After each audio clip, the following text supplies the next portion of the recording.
Hey everyone, and welcome to the ACE, aka the Atomic Cinema Experiment. I am Peter, and that is Tara. Greetings, citizens. This is our new sci-fi movie show, in which it's a lot like Screams After Midnight, which is our horror movie show that I do with Tim, except we talk about sci-fi movies. We watch a movie, we discuss it, we'll start spoiler-free, we'll give you a warning before we go into spoilers. That's how we'll roll. It's that simple. It's basically the same thing that's already on this channel. Unless you listen to the audio feed, in which case you've never heard of Male Fuzz TV before. Because this is, of course, brought to you by Male Fuzz TV. In which case, yeah, we watch a movie and we talk about it. It's pretty straightforward. We're talking about The Day the Earth Stood Still, the original 1951 classic, to kick off this show. Some movies will be newer, some will be older, but the one thing tying them together is sci-fi. As much as it dismays me, because Tara snuck a couple of really weird, stupid films on the list that I might have stretched science fiction a little bit. I did draw the line at Creed, though. You couldn't argue that Creed was sci-fi.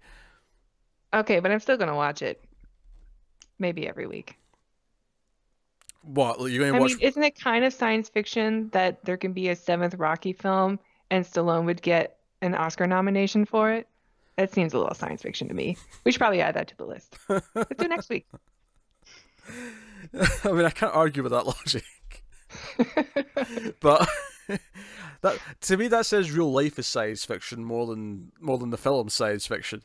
So, Day the Earth Stood Still, classic sci-fi.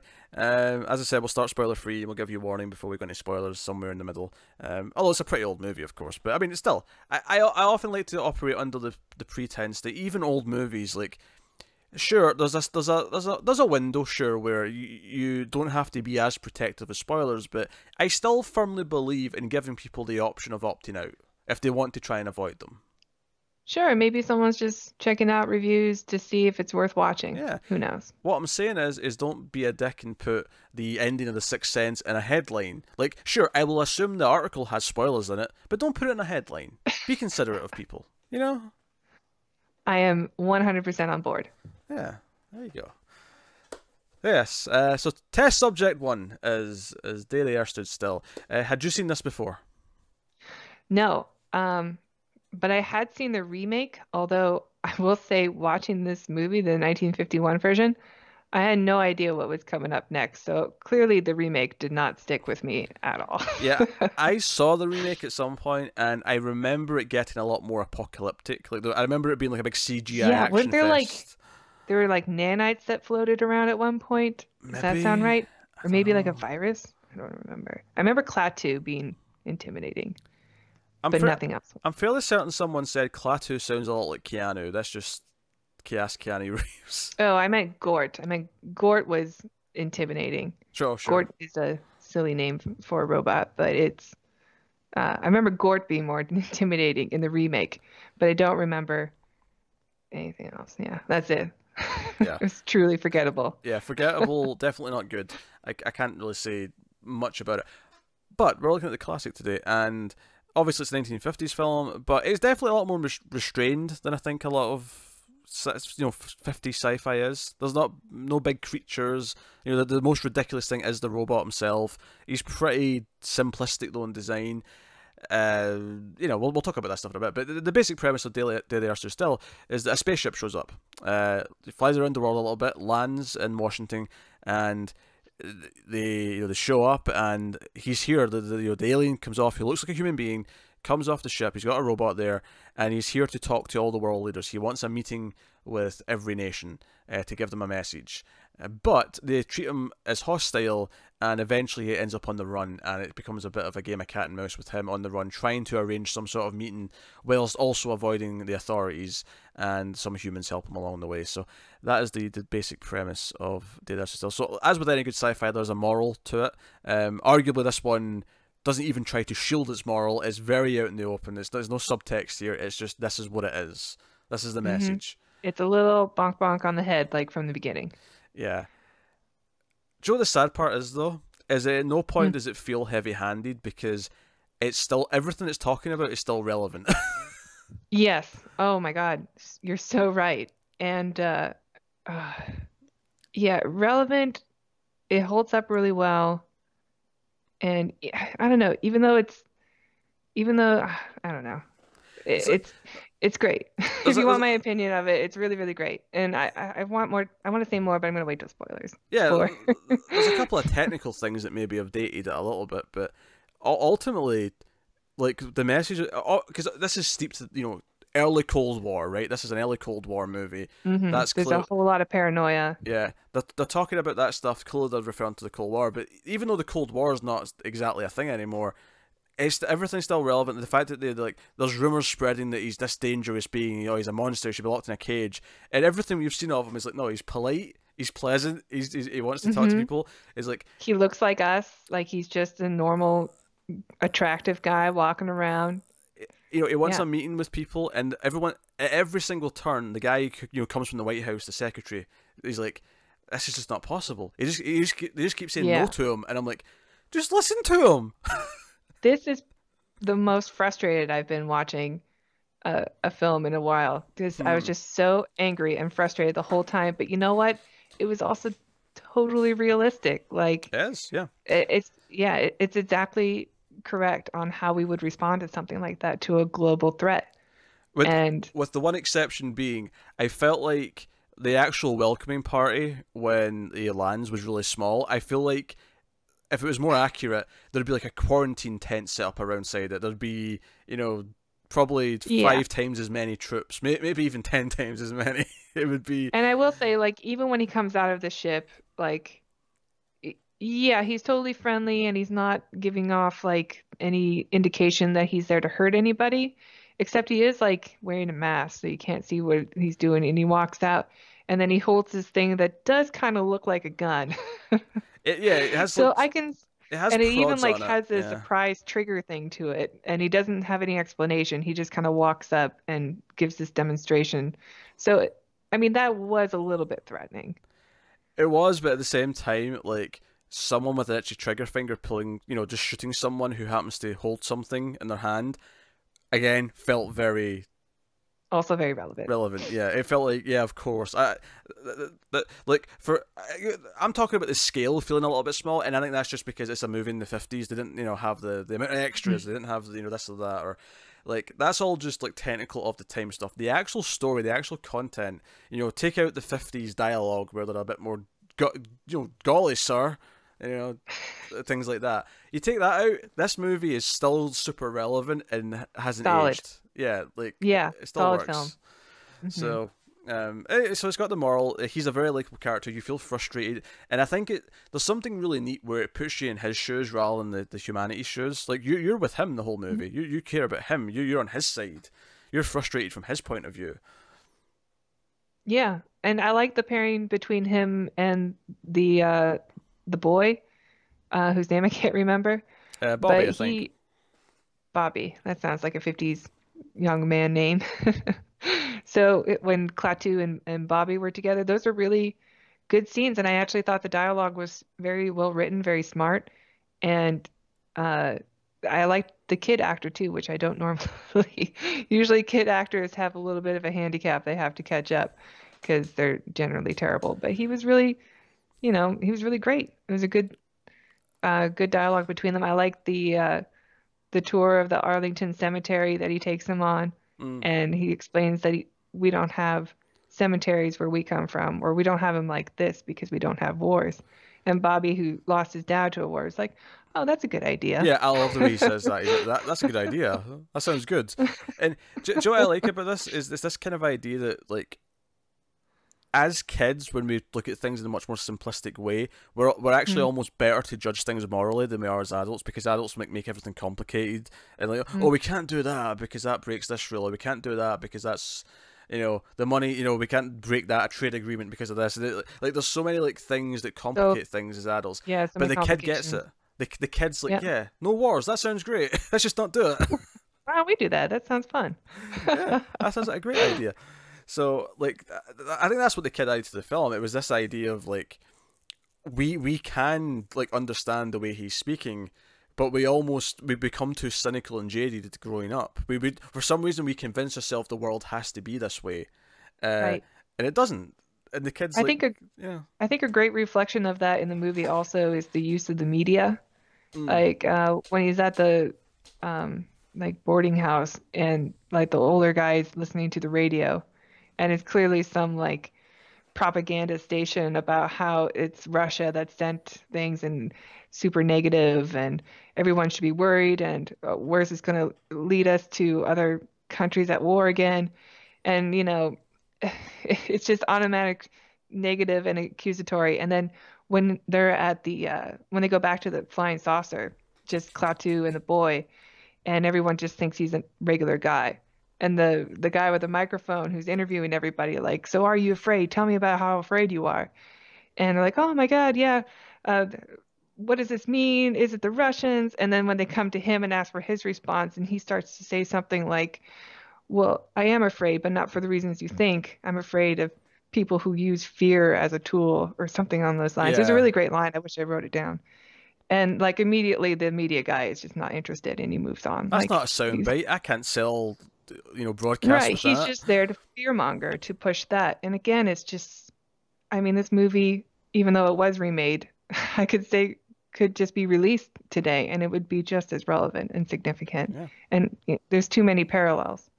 It's shocking. It's almost like it feels like you feel almost helpless watching this from the 50s. Like people clearly were trying to combat this type of fear mongering, this type of thinking in the 50s, and we're still putting up with it, which means that ultimately they failed. And it's like, so can we actually do better? Like, are we screwed? That in 70 years, because it's almost. I mean, in what, Hmm. 2 years' time, this is 70 years old. Uh, Wow. like Yeah. I don't know. It's kind of it's depressing in that sense, but it's hopeful. One of the things I like about this movie, I don't know if you would describe yourself as a Superman fan, would you? Sure. I was when I was a kid. I mean, certainly don't read the comics, Sure, sure. but I liked all the movies when I was a kid. I say that because there's a lot of people who people who even like superheroes think Superman is lame. Like, oh, Superman's the boring Boy Scout and blah blah. To me, this movie is a Superman movie. Not because he's an alien, even though that obviously lines up with Superman, but this idea that he is just like, no, be better. Let's just do the right thing. And everyone keeps saying, no, why? This is why we can't do this. No, we can't do this for this reason and that reason. He's like, no, just be good. Like, Hmm. like that's the challenge. Is don't give in to the pre-established notions that you've built for yourselves. Just be good, and everyone, There is seriously, yeah, there's no reason why the world can't give in to his requests, like from the beginning, mm-hmm, except for these false barriers that we put up. Like exactly. all he asked for is an audience, but no, he doesn't want to give an audience to one person, not the president of the U.S. Um, or of Russia, or I guess the Soviet Union, or like not to any one person or one nation. He wants to give an address to the whole nation. And he even brings up the United Nations, which they kind of admit, well, they're not really leaders. Like there's we put that up there, but yeah, nobody really takes it serious. Like even right after World War II, when it was established and it's still not being taken seriously. So that's kind of an interesting parallel too. Yeah, because Anyway, it is go ahead. like to me that's kind of what this is. It's about cynicism versus this, and obviously there's a lot of reasons why people will choose to not follow them. It's like because they have their own like leanings or agendas, or because they don't, it doesn't align with their narrative, so they don't want to believe it, or so on and so forth. But again, like, to me, this comes back. This is Superman. This is a Superman movie essentially. He's not flying around and saving people, but the message he's spreading and trying to combat the raw cynicism of the world is very much Hmm. that. Is because one of the reasons why. One of the things I like to bring up with Superman is that when people say he's boring or he's dull, I'm like, first of all, do you think it's easy or boring to actually maintain that level of nobility? Because it's not. Hmm. It's hard. The amount of things It he has is. to It's resist, and hard to it's hard to make the right choice every time, I think, yeah. or to do what's best. Yeah, And a I big part agree. of the character is not giving into the cynicism and the way people think he should be, and staying true to Hmm. his ideals no matter what. So one of my favorite elements of superheroes in general is that idea, which is why he Huh. shouldn't change. I wonder if Zack Snyder read the same comics you did. I doubt it. I doubt it. But Didn't get so that from the last film. yeah, but I bring that up because like to me, Klaatu and the way he's treated by the world is very much. It's almost like a slightly more realistic version of Superman, where instead of him being a superhero with the outfit and all that, he's just a person wanting to talk to them, and they just don't. It's It's almost like just to bring in another superhero. It's like Batman's whole thing is like people need dramatic examples to shake them out of apathy. Like he can't just do that as a man. He has to be this larger than life thing, right? Klaatu tries to just do this as a person. He just says, "No, look, I'm here to give you a message as another being. Let me talk to you," and no one listens to him. If anything, this movie is proof of why in like superhero worlds they need the superheroes to exist, because no one listens to someone in a suit. No one cares. Yeah. Unless they're already saying what they want to hear, and then you have politicians and a whole line of thought I don't want to go into, but you know what I'm getting at. You're right.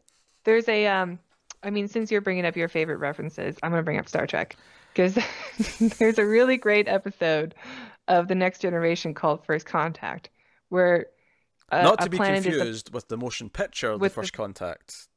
Correct. Yes. Which is also the same crew. Yes. But it's about like a civilization on a planet that is just about to create warp speed, and so or break the warp barrier. So the Enterprise infiltrates and observes them for a little while because they want to make sure that they're there to greet them when they do, so they can make first contact. But they want to make sure that their society is ready for it yet, and that they'll accept aliens. And ultimately, they come to the decision that, oh no, these people are too paranoid and too trigger happy and too religious, and they're not ready for us. They're not ready for this technology yet. And it's clearly about humanity. Yeah, obviously. Like that's humanity us. is not ready for an alien race to make first contact. And I think this movie is also trying to make that point too, that we are not ready for this. Could you imagine, right? Probably my biggest fear in the world is that first contact happens while Trump is still in office. Just imagine him being the one trying to like communicate. The minute he suggests to build a wall between us and like the atmosphere, we're totally fucked. We're going to build a wall around the whole planet. Yeah. It's going to keep his the base aliens will out. believe him. Yeah. They'll probably say, actually, we've already built it. And they'll be like, he's right, you see? But like, yeah, that's his whole thing. Is basically Earth is becoming too dangerous because we have. Do you know what, I'm proud of us because the first movie we did actually had a mention of the word atomic in it. I was like, yes, it's on brand. Nice. Because he mentions at one point to the therapist, the I'll just say scientist. I was going to be specific about his actual profession, but I'll just say scientist. I'll be safe. The physicist. There you go. That was the word I was looking for. He says, "Oh, you've got rudimentary atomic weapons." I'm like, "Yes, atomic." But that's what it's about. It's like we've reached this point where you could start causing trouble on other planets if you know, if you're at this point now. In the grand scheme of things, it's not really going to be that long until you're maybe ready to go to other planets. So he's there to like, hey, sort yourselves out, because if not, we might have to police you. Otherwise, we don't care. You can do what you want. It's your planet. You do your thing, but you become a danger to everyone else. That's it. And I think at this point we'll say full spoilers just so we can talk about all this stuff a bit more freely. Right, because we're getting borderline. So because that's kind of the premise of the film. So yeah, full spoilers. At the end of the film, it's like he finally, before he leaves, there's a whole like drama where he's actually shot again. Of course he's shot. Of course, like human beings shoot him, and he's healed just long enough to come out and like make his speech to not the world leaders, but like a lot of renowned scientists. Like the one scientist he's talked to has got a gathering of all the well-renowned scientists, and they're going to listen to him and hopefully convince the leaders to do something. And that's kind of what I like about the movie, is it doesn't give it an easy happy ending. Like he's given his speech and he leaves, and that's it. That's the end. Like there's no like, oh, we vow to make a difference, we vow to change things. It's just no. He made his speech. He made it clear that the path that we're on is not the right one, and it's up to us to do something. And we don't get to see that because that happy end has not happened yet.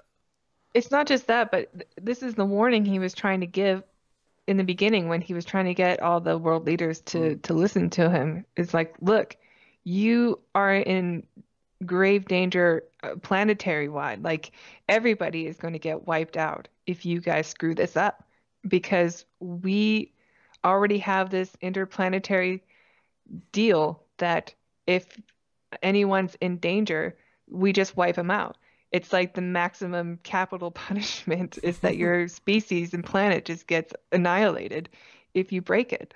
So clearly that's a message that you want to spread around. And he even says, like, Klaatu says, it's not a perfect system, but it works. And I kind of like that too. Like, it's not a, like, it doesn't, capital punishment for it doesn't really sound like a perfect system to me.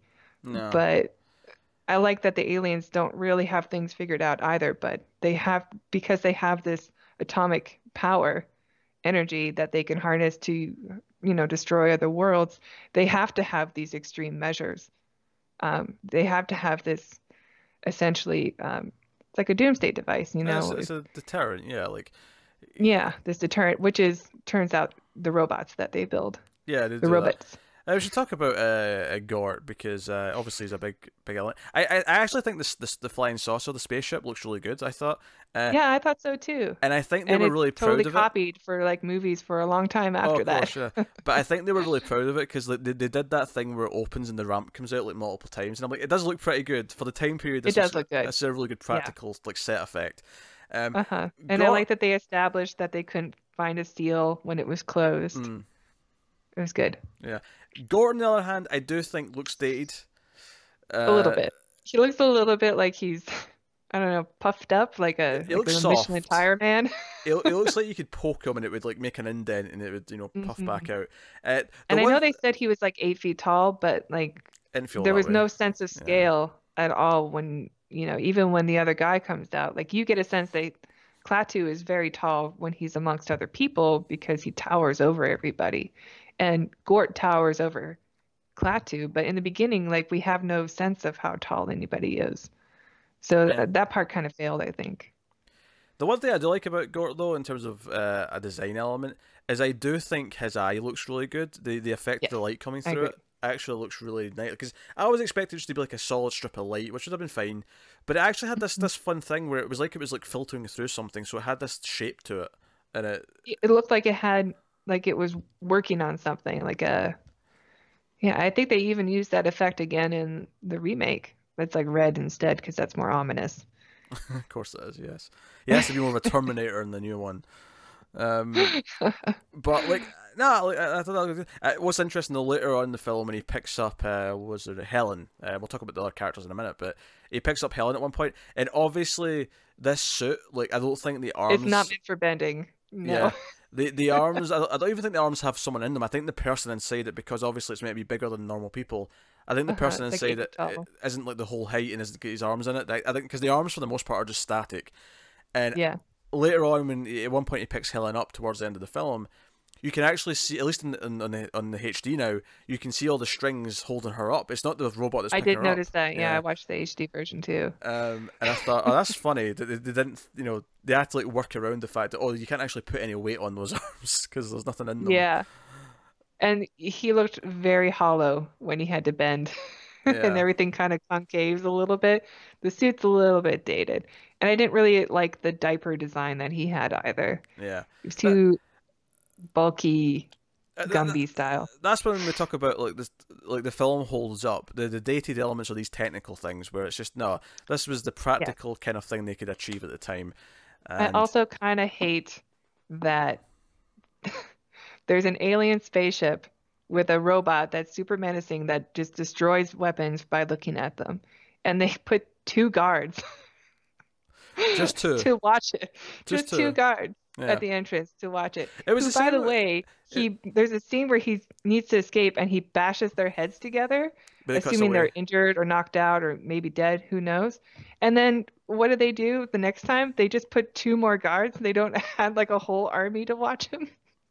They just replace with two more guards. In the Ridiculous. defense, the second time they do put him in this cube thing that they think he can't get out of. They put him in this like plastic.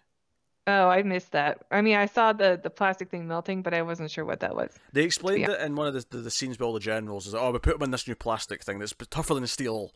Uh, you can't get out of that, and then he gets out of it easily. So I don't want to defend it too much, but yeah, I mean, they did do something different at least.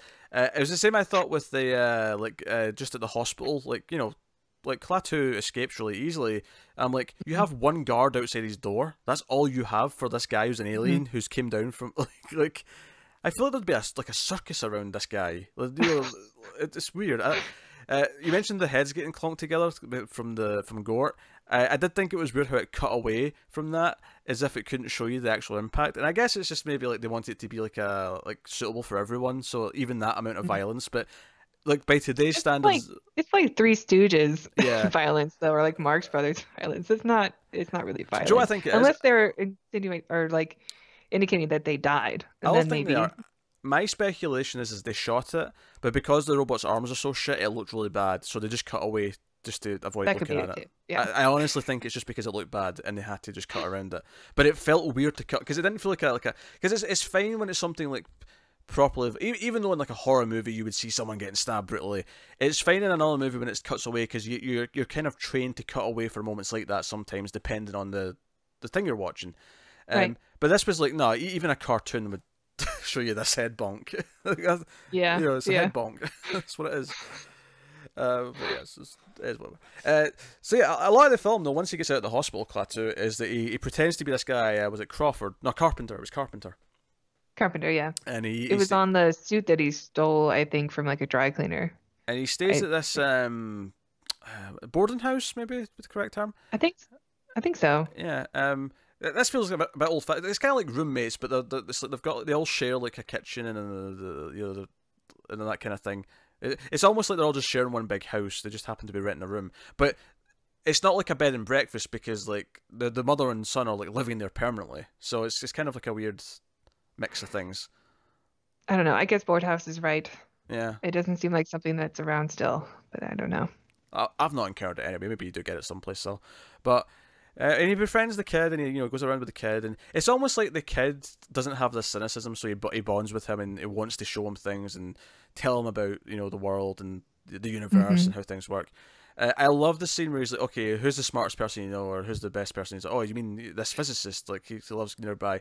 And do you know what I like about this? It's not so much that he is actually the smartest person on earth. It's just the smartest person that the kid can think of. So he'll do because he's close. So we'll go see him. Yeah.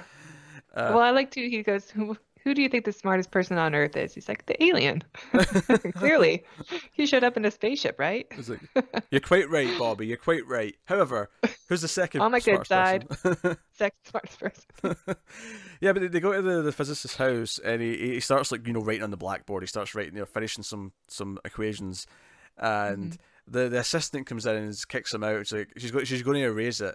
And he's like, I wouldn't erase that if I were you, because you'll need that later. And she didn't actually do it, but I was like, oh, this would have been interesting if she did. And like, I don't know, I feel like if you had to prove it some other way, but and then he talks to the physicist and convinces him of stuff, and he's like, you're going to have to do some sort of demonstration to prove that like you mean business, like it's possible that you can do this. They need proof, essentially. They can't just take you at your word. Yeah, they need to have a threat that's very ominous and that will cause people to take him seriously. Yeah, so he basically gets Gort to turn off all of the electricity on the planet. Now, I want to give them credit here because I know where you're going because I thought about it too. Yeah, there's a montage of like people like try to start their boats and like people things aren't working and it's like people stuck in elevators. Of course, that's where Klaatu's with Helen. But halfway through this montage, I'm like, but what about people who are like in the middle of an operation at a hospital or planes or things that like will cause instant death? Like, because this physicist specifically said like something that won't harm anyone.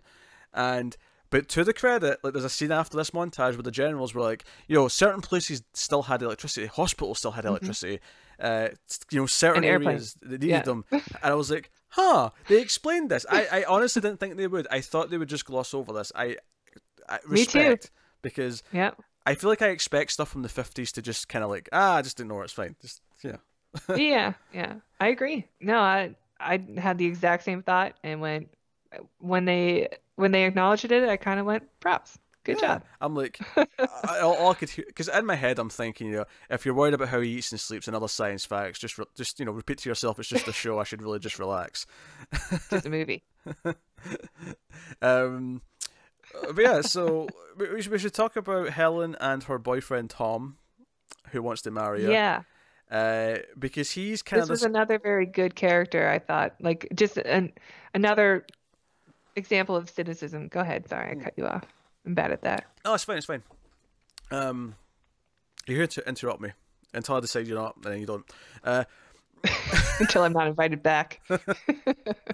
No, I like this character as well. I thought I wouldn't at first, because I've seen this before. I should mention I saw this like maybe 10, 15 years ago, but it's been a while. And I thought I wasn't going to like him at first because he was like, because he seemed fine at first. And then he immediately, like the second scene he's in, he's immediately jealous of Klaatu. He's like, oh, I keep hearing about this Carpenter, all this Mr. Carpenter nonsense. Why do we keep talking about him? And it goes from like 0 to nothing. And then afterwards, he seemed better again. It felt like he actually grew as a character.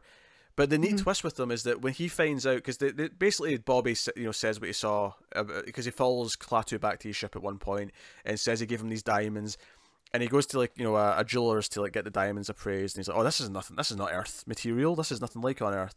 And he basically, between the story and the diamond proof, he's like, okay, this Carpenter, he's the alien. He's the dude they're looking for. And he's going to phone the generals. And Helen, at the same time, has the scene in the elevator with Klaatu, where Klaatu admits to her who he is, why he's here, and explains why it's important. And he's kind of convinced her to a point. So she comes running over, and she tries to talk him out of it. And he basically says, because the line that really stuck out to me is she says, what about the rest of the world? And he says, I don't care about the rest of the world. This will make me a hero. Yeah. And I went... It was a different kind of low that you weren't really expecting. Yeah, it hit me in a way where I was like, he seemed like a little bit jealous in places, sure, but he seemed like a pretty upstanding guy for the most part.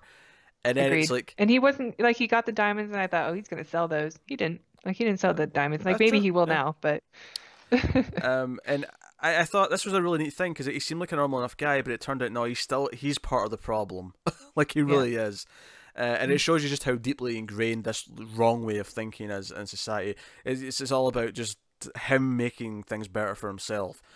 And clearly that's not the philosophy of Klaatu. And, also Klaatu Barada Nikto. Klaatu Barada Nikto. Did you just release something? Should I worry? What I like about that's a Joel reference because you're reacting like that because of Ash vs Evil Dead. No, sorry, not Ash vs Evil Dead. Army of Darkness, Evil Dead 3. Thank you. Ash vs Evil Dead is a TV show that came later. But yeah, that's the thing that he says. You have to say that to if something happens to me, he says this to Helen, you have to go and tell that to Gort to sort of deactivate him so he won't like destroy the planet. Because he will go on a rampage if I'm dead. So she does. She kind of like runs off after Klaatu gets shot. And it's kind of this tragedy with this hopeful message at the end where you hope it takes, you hope it sticks, but because it's not happening in real life yet, they don't give you the happy ending, and I think that's a really neat trick. Yeah, agreed, 100%. Really, I watched it and I couldn't believe that I had never seen it before, or even thought about watching it after I saw the remake. Like, I think this movie will stick with me for a long time. It was great. It's fun. Yeah, I think it was a perfect movie for us to start with too. Yeah, it had a good moral, good messaging, as good sci-fi tends to do. Now, obviously, we'll do a lot of sci-fi B movies on this show as well, and I think a lot of the stuff in the 50s are really good movies that are fun, but don't necessarily have this level of subtext. I shouldn't even say subtext. It's not really subtext because it's not an allegory. Yeah, it's just a straight up allegory. Yeah.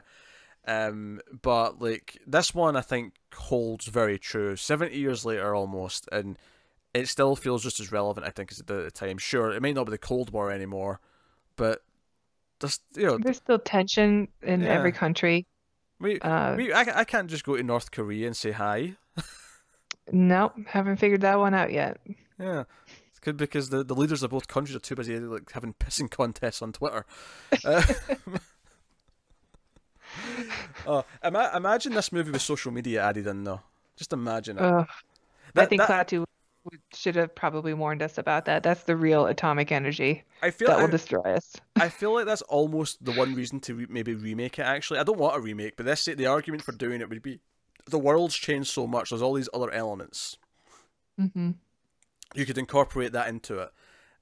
But I do think it's interesting that we don't even get to see the president come to see him. You'd think the president would want to speak to the alien, right? No, he sends like someone on behalf of him who also like just gives him translated letters between conversations between the president and Russia. It's so Right. disconnected. They don't even care. They don't even take it Yeah, seriously. everything is like they don't right, they don't even have the respect to like go see an alien species who came here to speak to their leaders. Like, yeah, but probably very true. Yeah, but it is like all they care about is that a threat should be shoot it. That's the attitude. That's the Yeah. reaction. So it's kind of a heartbreaking film in a lot of ways, but it holds up. It really does. I mean, obviously, the film and style, being from 1951, is fairly simplistic. There's a couple of nice moments. I think that one of the only moments where it felt like it went into like a properly intense close up was when Gort was maybe going to attack Helen. Before she says "Klaatu Barada Nikto," Hmm. like it's coming towards her, and it actually does this shot like really. Oh, I think it's a handheld shot right in her face, and it stuck out to me so much because I'm pretty sure there's not a single handheld shot for the rest of the movie. Like it's all tripod shots. I don't think there's very many like tracking shots. It's all left to right. It's all Yeah. static, and which is fine. It It's it's, did it's a very down to earth movie in that sense. it did a very good job for that moment because that was the most horrifying moment, or it wanted to be the most horrifying moment. So it made it more personal and like uh to get her reaction up close. Yeah. I think we should also talk about the score, like the score with the theremins and stuff Oh yeah, yeah. was very, very good. I don't know. It really stood out, and I think it kind of I don't really know what other sci-fi movies came out before this other than the French one about going to the moon. There's other sci-fi movies before this one. Yeah, I guess, but I think this one really set the standard of what a sci-fi movie is. Sure. It And doesn't overuse it though. Like the theremin's really notable in no, the opening, but it doesn't in come the back opening, every 5 minutes. It's kind of. it's also showing like different planets, like clearly matte paintings of planets that aren't Mhm. in our solar system.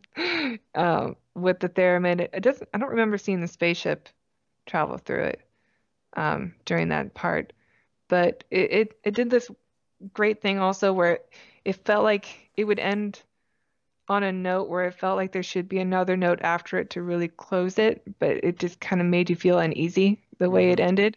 It's very good. Yeah, I think here that's very intentional and very worthwhile. Um. Hmm. Yeah. Nah, the music's good. Direction is solid, very very understated, but like in a way that works. And I think Hmm. I think that moment with Helen and Gort is important because the idea that this thing does not discriminate, it doesn't care. Like at this point, it's Yeah. basically because of the death of Klaatu, it's just said no, humanity is a threat. They're all needed to be wiped out. There's no distinction in it. It's Well, that's completely what he sets up at the end. He yeah, said the robots are our police.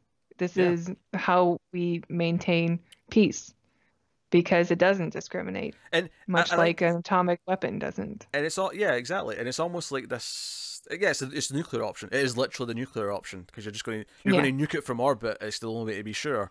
Like that. That's what he's saying. He's saying that is how other planets will view Earth. This is a united federation of planets. Not to use the Star Trek terminology, but that's essentially what it is. They're talking about. Why not? Let's just get every reference that we possibly can in.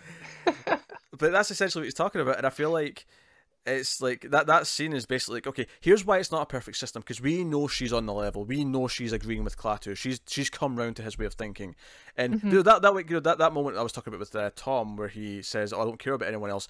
The way she looks at him in that scene might be the best piece of acting in the Yeah. movie. I love her Just reaction to that. She's horrified. she was great. Yeah, she was Yeah. horrified, and it's just this is what humanity is. Yeah, uh, pretty pretty great. Yeah, but that's why humanity has to make the right choice, because otherwise innocent people like her will be dead, because we'll all have to be wiped out. Everyone has to raise up. Everyone has to raise the tide, as it were.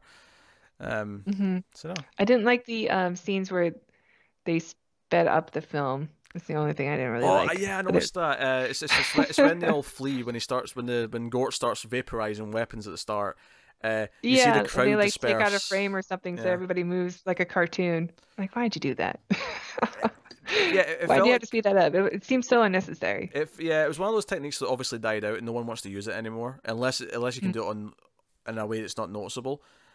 There's a shot in Speed, and I can't believe I'm bringing up Speed during this movie, but there's a shot in Speed where they had to drive the bus really slow for safety, but it's meant to be going fast, so they sped it up. So it's not noticeable, but if you look in the background, you can just see some people in the background jittering about really quickly. But it's like just You're not focusing on that though. But Right. the point being is that for the bus, it actually worked okay because it's not a person. Like a bus moving can work sped up Sure. to make it look Sure. faster. Yeah, like a model, Yeah, but not humans. not humans. No. Because they do it also with vehicles, and it's not as bad when they Yeah, do it with vehicles. But when they do it with a crowd of people, like humans don't run at that speed. no, it It looks just weird. looks like a Yeah, cartoon. But you're yeah, right. It's an outdated technique that really goes away. yeah. Um, no, that's a fair critique. I think that's a fair. I think, Gort's suit's aged. A couple of fast shots like that for some reason, the sped up shots. And the two guards. And the weird, just some of the weird, like they would send more people to the scene of the ship landing. They'd send more people to guard him, more people Oh to my God, guard they had Gort. so many army extras. Why not just use them? I know. Um, That chase scene had so many of them. yeah, I They love how clearly had 19th like the extras and they had the costumes. Just put them all on guard. 1951, the way they track someone in a car is they have someone at every corner, like saying, "Okay, he's passing this street, and I'm like, "Yeah, these days you just slap a tracker on it, like the Yep. first person who sees him get into the cab would just slap a tracker on it and would use sat Yeah, nav, and that would be it." this is not a Jason Bourne movie. No, Yeah. this is like it's a really laid back chase scene of them just like every checkpoint going, "Okay, he's passing Fifth on Millview, he's passing this and that." Like, okay. And I guess I'm making fun of it because it's probably like when they stop and he's saying to her, "Okay, you have to go and do this," and then he runs out. When he's actually running from them and he gets shot, that's a great scene. That's exciting. It's dramatic. I think the actual like scene of them following the car and just like saying where he's passing like every 5 seconds is probably a legitimately weaker scene. Like it's a legitimately boring chase scene. if you want to even call it that, it's not a chase scene. It's a surveillance scene, I guess. Yep. Yeah, yeah, it is. It's a little boring, and the characters in the car take a long time to figure out that they're being watched. Yeah, I mean, So as a result, we have to watch them figure it out slowly. it's like a 2 minute scene. It's not a big deal. It doesn't drag the movie down or anything. But it's if we're nitpicking, if we're going through it and critiquing things that deserve to be critiqued, there you go. Yes. Yeah. Yeah, it's no bullet for a chase scene. And you were worried you were going to do something unprofessional. I just sneezed. You can take that out if you want. You have control. Nah, that's fine. I don't mind a sneeze. I'm not Of embarrassed by a sneeze. Everyone sneezes. It's true. Everyone sneezes. It's fine. That's fine. Just don't do it 2 more times or the leprechaun will get you. And the mic is good enough to like not catch like farts. My ass is too far away from the mic to catch that, so I can fart freely while recording, and no one's the wiser. Are you keeping a tally of how many you do it for every episode? No, maybe I should start though. Maybe I should start. There's been none this episode, just for the record, but I don't mind admitting it when they do happen. All right, I'll update my Excel spreadsheet for that. Atomic farts they are, since we're on this show. All right. Hey, I think we're just about to wrap up our first episode. I think we I think so too. did a good job. I talking don't about think the I have movie. anything to say. Yeah, that's good. No. I mean, I think we talked about the direction, the music, the cast are all very good. But I think the main meat of it, and the meat of any sci-fi movie with a message behind it, is deciphering the story and the symbolism throughout. I mean, I guess if I'm going to not critique so much, but just say, yeah, I mean, the scene where they go to see the big statue of Lincoln, right? And he's like, "Oh, he must have been a good man." He's like, "Oh yeah, he was the best." I'm like, "Okay, I get it. Yes." Yeah, bit it's a little of patriarch. bit of patriotism, sure. Okay, that's fine. I get it. I think, isn't there also a moment where he basically acknowledges that there is a God? Oh That yeah, there's, he says I something think I like, picked that up. because Helen asks him a question and he says, "Oh, that's not for me to decide. That's for the spirits beyond." But he doesn't say God, but he says something like similar. It's Yeah, I bet that was a Hollywood producer. Like, no, if you're gonna have aliens in there, God still exists. So put that in there. Yeah, I feel like, yeah, if this was made today, they wouldn't be forced to put that line in there. Yeah, I think that was put in there for a producer note. What's funny actually is that I think Hollywood's actually one of the most liberal like industries there is now. Not in the 50s. Not in the 50s, yeah, of course not. Things have changed a lot since the 50s, but like nowadays, like they are, like Hollywood's the place that's not afraid to like say things like that and put in things that are challenging the status quo. Yeah, this is our the platform for, our history, for our culture that people will analyze in the future. We want to, make a good message. Hmm. Yes, there's a space train in the distance there. Oh, you could pick that up? There's a space Yeah, I live train. next Yeah, to a space train. yeah. Missed my ride again. Dang it. So, yeah. I mean, like hell, even like superhero movies are doing it now, and in theory always have. But that's why people who are like, oh, these movies are all like politically correct in SJW because they have messages, and I'm like, movies have always had messages. Yeah, That's what that's the movies whole are. point. They have messages. That's the point. They're supposed to be inspirational and to try and teach us morals and better ourselves and yada yada yada. Uh, but that's a Well, whole I other guess there are conversation. some movies that don't have messages, but I don't think we need to talk about them on this channel. Oh sure, yeah, sure. Of course. I mean, obviously there are like wafer thin movies that. Well, you guys review those on the Screams After Midnight. Oh yes, yes. We definitely watch movies on Screams After Midnight that have no like meaning beyond just there's blood and maybe some boobs and that's about it. Yeah. That's the whole thing. Like, what's your film about? It's like, oh, it's about stabbings and boobs and there's blood everywhere and yes. I mean, maybe there's going to be some of those that come up here, but Oh, maybe. they're not all going to be the day the Earth stood still. Yeah, of course. There's going to be some B movies.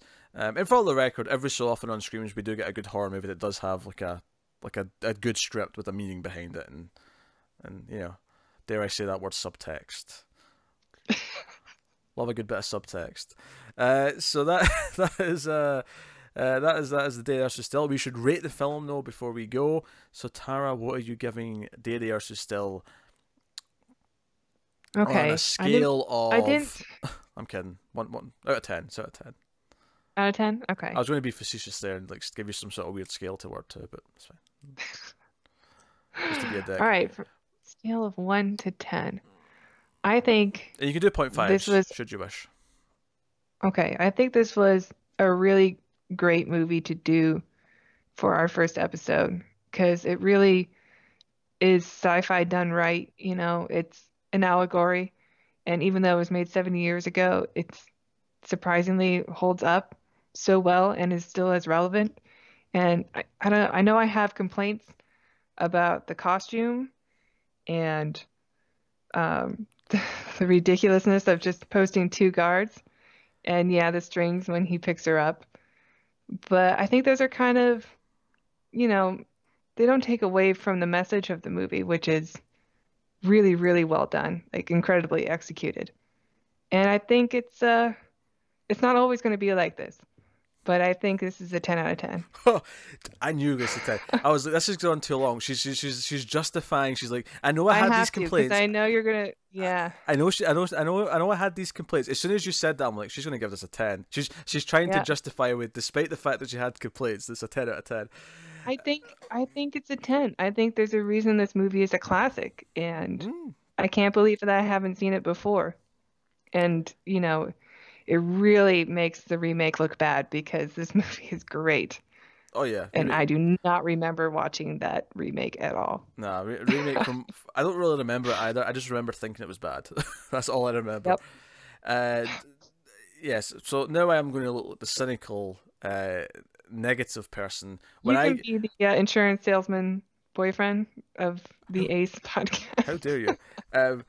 I am going to give it the exceptional score of a 9 out of 10, which I think is very positive. I don't want anyone. I feel like Tara's going to upset the scales here because No, you're going to. I think this is an exception. You, I really do. I don't know. I feel like you're going to be whipping out those tens.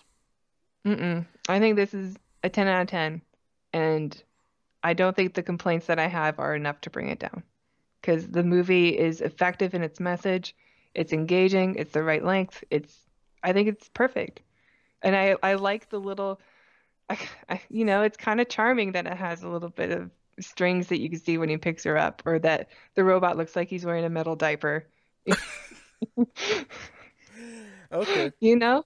It has everything I want from a science fiction movie from the 50s, and it just happens to be excellent. It's All great. right. No, 9 out of 10 for me. It's an amazing movie, but I'm not willing to give it the coveted 10. Which because this is the first episode we've done, and if you've not encountered any of our other shows on Male Fuzz TV or any of the other podcast feeds, I think it's worth mentioning just how I operate with my ratings, because I take my ratings very seriously for some reason. I don't know why I care, but I do. So to me, there's no such thing as a perfect movie, right? People can claim there is, there isn't, right? Even the very best of the best can have a flaw. There's no, I objectively. don't know. I know you've watched The Invisible Maniac. 10 out of 10. Oh, that is a 10 out of 10, baby. But like, to me, a 10 is just like saying no. This is like one of my personal favorite films, which is why to me, like, I have maybe like 20 films that are 10 out of 10, and that's it. Like, and that's not to say that not more don't get added over time, because they do, but like, it's coveted. Like, if I give it a 10, I want it to be like, you know, I mean business, right? So 9 out of 10, amazing. Okay. 8 is I great. will 7 is defend my 10 that's fine. for eternity. I think it has made my list. Made your list. That's good. Made my list of personal 10s, which, by the way, I don't have that many. Oh, we'll find out. I bet I can name like 5 of them right now. I'm not going to on show. I'll do it off air. I don't want to spoil your thoughts on movies. But all right. You're nah, right. 9 is You might amazing. review some of them. 8 is great. 7 is good. 6 is okay. 5 is mediocre. 4 is bad. 3 10 is is unattainable. terrible. 2 is absolute garbage. 1 is, oh my god, how does this exist? It is a complete piece of shit, like, with nothing going right. And then I actually have given like 1 or 2 movies a 0, which I didn't think I would do at one point in my life. But then I saw Scary Movie 5, and I was like, no, it's a 0 out of 10. I can't give it anything. It's a complete waste of time and space. There is nothing about that I can give anything to. Even Birdemic, I gave a 1, because you know what? He really cared. The person making this cared about this. As terrible as it is. Oh, come on. Enjoyment factor alone has to be a 5. I can't. It doesn't even have sound mixing. I can't give a movie that doesn't have sound mixing anything other than a 1. I've only watched the riff tracks version of Birdemic, to be honest. So I had 3 of the funniest people on earth making fun of the movie the entire time I watched it. So that makes it like a 6 out of 10 for sure. Yeah, I've seen it. I've seen it, you know, vanilla twice. So I'm a veteran. I've seen The Room like 4 times, just through showing people. Oh yeah, you have to share that. You got to see The Room. You got to watch this. And now I'd also add Invisible Maniac and The Pit to that list. So of movies you have to show people because they're that delightfully bad. But this is not a bad movie podcast. This is a science fiction movie podcast. Some will be good. Some will be bad. There's going to be some bad movies on this. There's going to be some It stinkers. is science fiction. There's going to be some stinkers, and we're going to wade through it. We're going to do a mix of old and new. We started with the classics we wanted to, but we'll see you next week. This is a weekly show for the next movie. So thank you very much for joining us. Let us know if you've seen Day the Earth Stood Still. Let us know in the comments what you think of it, and you can like and subscribe and all the usual stuff that helps us out on YouTube, or rate us on your podcast app. All these things are very useful and help us find new audience members. And if you enjoy the show, please do. You can also, of course, support us financially by going over to patreon.com/MaleFuzzTV, where you can support us for as little as $1 per month, and you get some exclusives, you get some stuff early. These Ace episodes, these Atomic Cinema Experiment episodes, will be a week early for patrons. So if you're watching this as soon as it goes up on Patreon, you're actually seeing it a week before anyone else does. You know it exists before anyone else does. Isn't that exciting? You're here early. Congratulations. You're in the beta phase of the experiment. There you go. Be nice. I'm trying to use all this fancy like science terminology to make it sound like in theme with the show. Yeah. The whole thing. Beta just sounds like you're a gamer.